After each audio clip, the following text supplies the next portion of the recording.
All right, now in the second video here, we are going to add a picture to the frame, and then we'll add a hand to the frame as well. Let's see if we can get both of those in this video.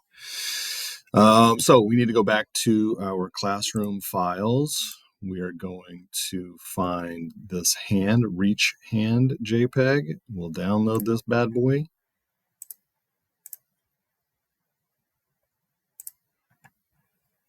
And we are going to open this up into a new document. So again, we can take this, drag it, go to Photoshop. We'll make a new file out of it. So we need to just get this hand out of here. If you wanted to use your own hand, that would be kind of cool too. So by all means, if you don't want this funky hand, you don't need it, you can just take a picture of your own hand and upload it.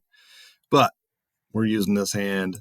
What we are going to do is we're going to use the quick selection tool just to select the hand outside of the frame. There's lots of ways we can do this. Of course, we can go to select and subject and it'll probably do the same thing, but I want to show you using this tool what it looks like. So I'm using the bracket keys, the left and right. Right bracket makes this brush bigger, left makes it smaller. And I'm just going to select, zoom in, and I'm going to try and just get the hand. So I'm just clicking, and it's doing a pretty good job, right? Recognizing what's what until right there. I'll make the brush size smaller. And you can see right there in the pinky, and then right here, it's having some issues. So I'm going to take this brush size down. Actually, I'll take it up. You can see a plus sign right now in the middle of that. If I hold Alt or Option, we have a minus sign. So, I've added this selection with the plus sign, and I can subtract the selection with the holding Alt with the negative sign. So let me scale that down, zoom in so I can see what I'm doing. Hold Alt, click and drag where I don't want, and I can get some detail up in here. I can zoom all the way in, take that brush size down to almost nothing, hold Alt, and then drag it. Sometimes you have to go back and forth, and Photoshop does a pretty good job of recognizing, oh, wait, they're trying to refine what they're doing. So let's modify. So they're not just like doing the same thing over and over again. I'll do the same thing here. I'm holding Alt, subtracting some of that selection, and that's fine. We're still going to do some refinements.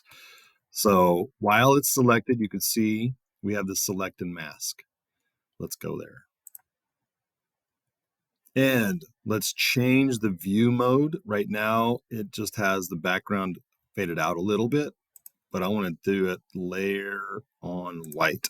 And then with that, we'll take the opacity all the way up so we can actually see what's happening. And you can see it's not that great. But we have a bunch of refinements. So if you scroll down to global refinements, we have smooth. So if I take smooth up, if I take feather up just a little bit, take contrast up a little bit, and shift edge down. We're shifting it in a little bit. Okay, not too terrible. I'm going to zoom in here.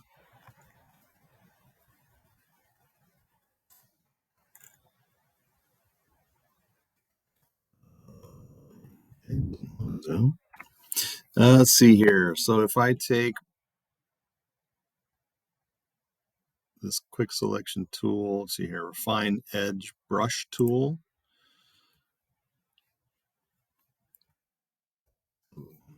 I'm going to just brush out some of this hair. I'm going to zoom in a little bit. Increase the brush size a little bit. And you can see that I'm just brushing that out just to smooth it out, making it a little more natural looking.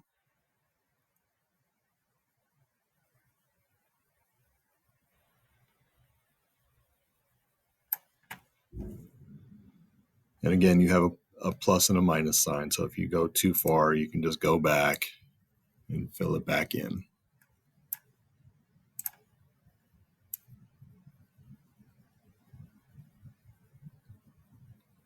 All right, so you get it to a place where you like it. I think this looks pretty good. You hit OK to commit that action. And now you have a revised selection. And for the sake of time, let's say, we're at the end of the class period and the bell's about to ring. We have this selection, we did work on it, and we don't want to lose the selection. We can go to select. We can go to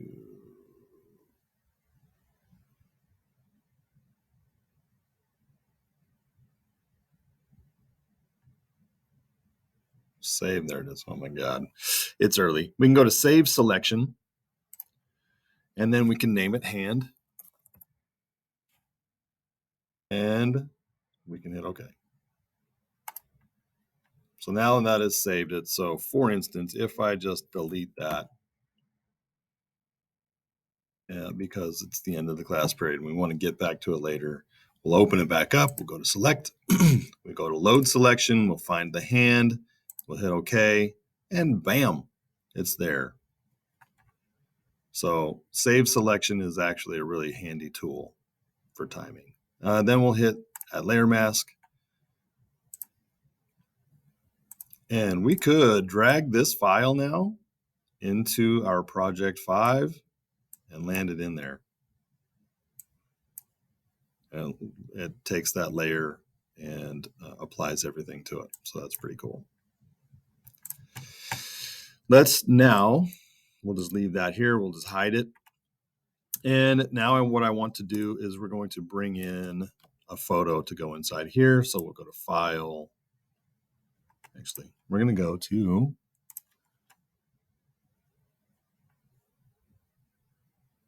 back to our classroom. Not there. Back to our classroom. And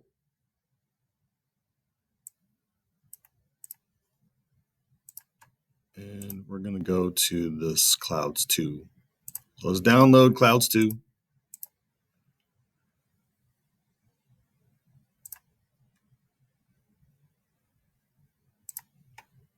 We'll take Clouds 2, we'll drag it into Photoshop, or you can hit place. We'll shrink it down.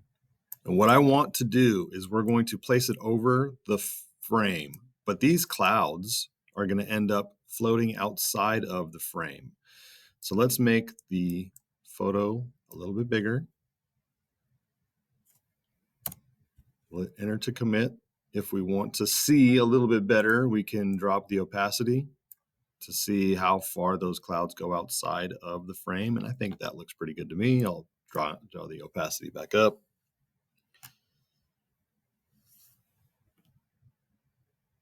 Okay, let's just hide that for a second. Last step for this video is what I want to do is get onto mirror dark layer. You're going to grab your, it's in here, magic wand tool. And in your mirror dark layer, select the inside of that layer. So we're just making this selection. Turn on Clouds 2, get into that layer, and with it selected, click your layer mask. Bing, bang.